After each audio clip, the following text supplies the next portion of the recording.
3 layers, 3 retries each. 1 click becomes 64 hits on a dying database. That is not a bug in the database. It is what happens when the thing we call resilience, the retry, turns into extra demand, exactly when a dependency is weakest. So the question is simple. Why can a small number of retries turn a minor failure into a full outage?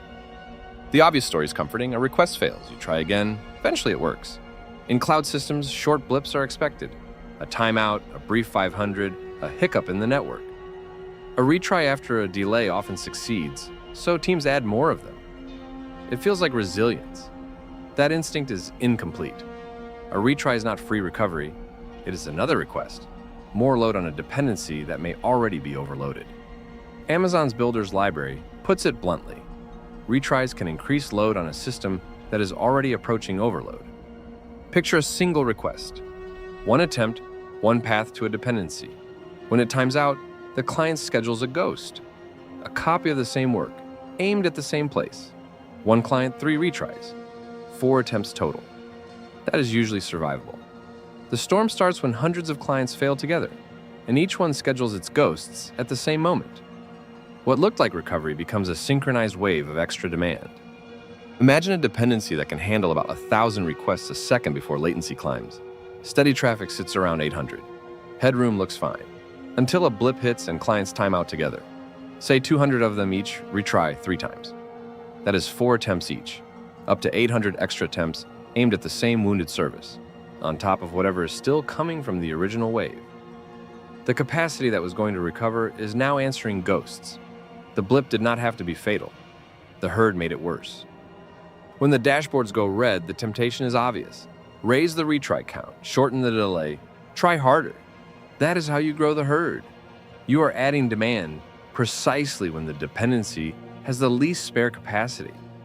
Trying harder is not recovering.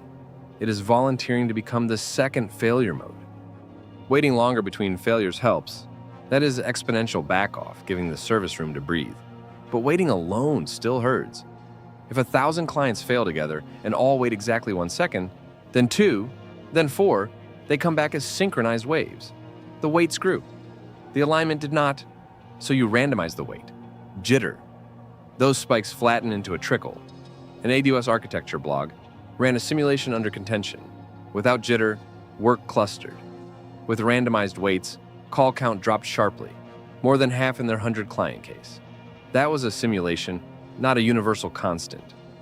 The mechanism is what matters. Backoff slows 1 client. Jitter breaks the lockstep. Now the layers, the reason that cold open landed on 64, Google's site reliability engineering book walks through the product. If the front end, the back end, and the database client each issue 3 retries, 4 attempts per layer, 1 user action can create 4 times 4 times 4 attempts on an overloaded database. 64. Not because anyone chose that number, because nobody chose a single place to retry. Every layer thought it was being helpful. Together, the product was catastrophic. Retry at 1 layer. Let the others fail fast. Recovery can hurt too. On June 12, 2025, Google Cloud's service control failed after a bad quota policy update. The official incident report says red button mitigation brought most regions back in about 40 minutes. But in US Central 1, restarting service control tasks stampeded a spanner database. Google's distributed SQL store that those tasks depended on. The report is explicit, missing randomized exponential backoff. Full resolve there took up to about 2 hours and 40 minutes. The bug was fixed fast. The synchronized recovery was not.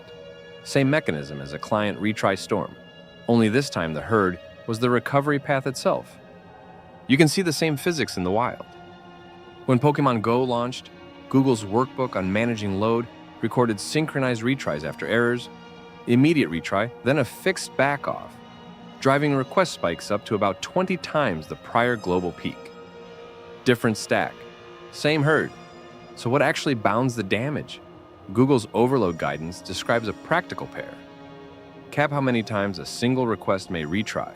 They discuss up to 3 attempts. And keep a per-client retry budget around 10% of traffic. Without that budget, load can swell toward 3 times. With it, nearer 1.1. You still survive short blips. You stop funding the outage with your own retries. Retries are a load policy, not a personality trait.